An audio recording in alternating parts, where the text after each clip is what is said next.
സംസ്ഥാനത്തിന്റെ സർവ്വ മേഖലകളിലും ജോലി ചെയ്യുന്നവരാണ് അതിഥി തൊഴിലാളികൾ. ദിനംപ്രതി ഇവർ അനുഭവിക്കുന്ന പ്രശ്നങ്ങൾക്ക് ഇപ്പോഴും അവസാനമില്ല. പെരുമ്പാവൂരിൽ ആംബുലൻസ് എത്താൻ വൈകിയതിനെ തുടർന്ന് അതിഥി തൊഴിലാളികളുടെ കുഞ്ഞു മരിച്ച സംഭവം കുറച്ച് ദിവസം മുൻപാണ് ഉണ്ടായത്.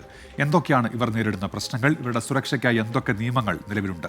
വിശദമായി നോക്കാം. YS അഭിനന്ദ് തയ്യാറാക്കിയ റിപ്പോർട്ടാണ്.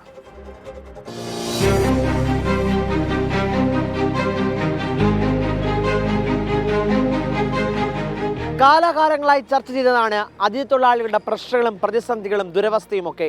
ഇതിനൊരു അറുതിയില്ല എന്ന് വ്യക്തമാക്കുന്ന സംഭവങ്ങളാണ് ദിനം പ്രതി പുറത്തുവരുന്നത്. ഒടുവിൽ സംഭവിച്ചത് പെരുമ്പാവൂരിൽ അതിഥി തൊഴിലാളികളുടെ 2 മാസം പ്രായമായ കുഞ്ഞ് കടുത്ത പനി ബാധിച്ച് മരിച്ചതാണ്. കൃത്യമായ ആംബുലൻസ് സേവനം ലഭ്യമാകാത്തതും ആശുപത്രിയിലെത്താൻ വൈകിയതുമായിരുന്നു 2 മാസം പ്രായമായ കുഞ്ഞിൻ്റെ മരണകാരണം. കേരളത്തിലെ ഇതര സംസ്ഥാന തൊഴിലാളികളുടെ പ്രതിസന്ധികളൊന്നും തന്നെ പരിഹരിക്കപ്പെട്ടു എന്ന് പറയാനാവില്ല. ഏതാണ്ട് 30 ലക്ഷത്തിനും 40 ലക്ഷത്തിനും ഇടയിൽ തൊഴിലാളികൾ കേരളത്തിൽ പണിയെടുത്ത് വരുന്നു എന്നാണ് കണക്കുകൾ പറയുന്നത്. ഇതിൽ ഭൂരിഭാഗവും ആദിവാസികളും ദളിതരും മതന്യൂനപക്ഷങ്ങളിൽപ്പെട്ട ആളുകളുമാണ്. അപ്പോൾ അവരുടെ പ്രദേശങ്ങളിൽ തന്നെ പാർശ്വവൽക്കരിക്കപ്പെട്ടവരായിട്ടുള്ള ആളുകളാണ് കേരളത്തിലേക്ക് വരുന്നത്.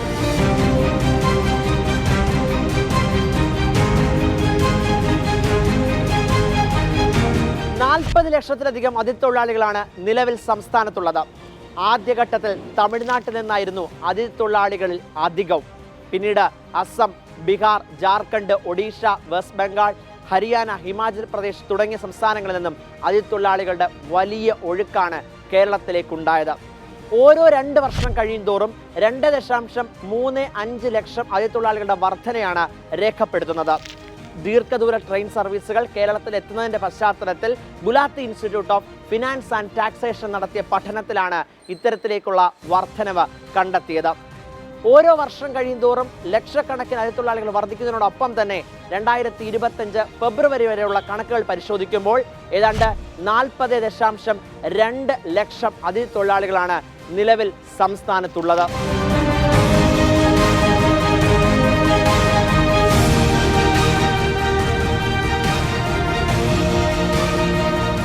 തുടർച്ചയായി മറ്റ് സംസ്ഥാനങ്ങളിൽ നിന്ന് കേരളത്തിലേക്ക് തൊഴിലാളികൾ അനുഭവിക്കുന്ന പ്രശ്നങ്ങൾ ചില്ലറയൊന്നുമല്ല. ചില ദാരുണ സംഭവങ്ങൾ നോക്കാം. കളമശ്ശേരിയിൽ മണ്ണിടിഞ്ഞു വീണ് 4 ബീഹാർ സ്വദേശികൾ മരിച്ചത് മതിയായ സുരക്ഷയില്ലാത്തതായിരുന്നു പ്രധാനപ്പെട്ട കാരണം. കണ്ണൂരിൽ കോൺക്രീറ്റ് ബീം ഇടിഞ്ഞു വീണ 20 അതിഥി തൊഴിലാളികൾക്ക് പരിക്കേറ്റ സംഭവം. അങ്ങനെ തുടരുന്നു പല ദാരുണ സംഭവങ്ങൾ തുടർച്ചയായി ഉണ്ടായിട്ടും കൃത്യമായ നടപടിയെടുക്കുവാൻ തൊഴിൽ വകുപ്പ് തയ്യാറായിട്ടില്ലെന്ന വിമർശനമുണ്ടായിരുന്നു. തൊഴിൽ വകുപ്പ് കൃത്യമായ നടപടിയെടുക്കുമെന്നും മാർഗനിർദ്ദേശങ്ങളടക്കം പുറപ്പെടുവിക്കുമെന്നും പറഞ്ഞിട്ട് 2 വർഷമാകുന്നു. ഭക്ഷണവും ആരോഗ്യം തുടങ്ങിയ അടിസ്ഥാന പ്രശ്നങ്ങളും ഇവർ അനുഭവിക്കുന്നുണ്ട്.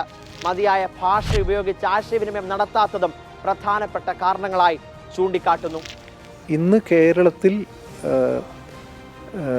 ഈ തൊഴിലാളികൾ ഇപ്പോഴും ഒരു 2ാം കിട പൗരന്മാരായിട്ട് തന്നെയാണ് കാണപ്പെടുന്നത്. അപ്പോൾ അവരുടെ കാര്യങ്ങളിൽ അവർക്ക് കിട്ടുന്ന കൂലിയെ സംബന്ധിച്ചാണെങ്കിലും അവരോടുള്ള തൊഴിൽ സംബന്ധമായിട്ടുള്ള വിവേചനങ്ങളെ സംബന്ധിച്ചിട്ടൊക്കെ ആണെങ്കിൽ പോലും ഒരുപാട് പ്രതിസന്ധികളുണ്ട്.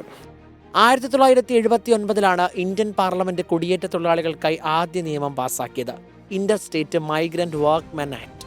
ഇതര സംസ്ഥാന തൊഴിലാളികളുടെ ക്ഷേമം സംസ്ഥാന തലത്തിൽ ഉറപ്പാക്കുക എന്നതായിരുന്നു നിയമത്തിന്റെ ലക്ഷ്യം. സുരക്ഷാ പ്രശ്നങ്ങളും അപകടങ്ങളും തുടർക്കഥയായി മാറിയ സാഹചര്യത്തിലാണ് 2020 മറ്റൊരു നിയമം രാജ്യസഭ പാസാക്കുന്നത്. സുരക്ഷയും ആരോഗ്യവും മുൻനിർത്തിയാണ് occupational safety, health and working condition code അഥവാ OSH കോഡ് നിലവിൽ വരുന്നത്. സംസ്ഥാന സർക്കാരുകൾ അത് കർശനമായി ഏറ്റെടുക്കണമെന്ന നിർദ്ദേശവും ഉണ്ടായിരുന്നു. വർഷം 5 ആയിട്ടും ഇതും പാതി വഴിയിലാണ്. എന്തെങ്കിലും ഒരു പ്രമാദമായ വിഷയം ഉയർന്നു വരുമ്പോൾ മാത്രമാണ് ഇതര സംസ്ഥാന തൊഴിലാളികളുമായിട്ടും അവരുടെ ക്ഷേമവുമായിട്ട് ബന്ധപ്പെട്ട ചർച്ചകൾ കേരളത്തിൽ ഉണ്ടാവുക. ഈ ചർച്ചകൾ മിക്കവാറും എല്ലാം തന്നെ ഒരു 3 മാസത്തിനകം ഇല്ലാതാവുകയും ചെയ്യുന്നുണ്ട് എന്നുള്ളതാണ്.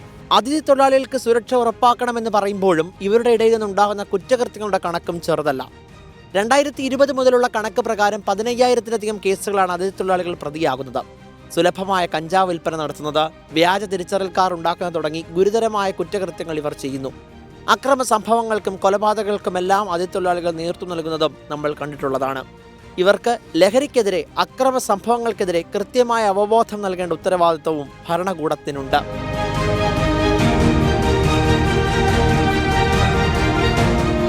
അതിഥി തൊഴിലാളികൾ എന്ന വാക്കുപയോഗിച്ച് അഭിസംബോധന ചെയ്താൽ മാത്രം പോരാ, അതിഥികളായി കണക്കാക്കുക തന്നെ വേണം. ഇവരുടെ ആരോഗ്യവും സുരക്ഷയും ഉറപ്പാക്കേണ്ട ഉത്തരവാദിത്തം സർക്കാരിനുണ്ട്. ഇടപെടൽ ഉണ്ടാകണം, കാര്യക്ഷമമായ ഇടപെടൽ. കൊച്ചിയിൽ നിന്നും സന്തോഷ് ശേഖർ, YS അഭിനന്ദ്, 24. പൊതുജനം കഴുതയല്ല സാർ.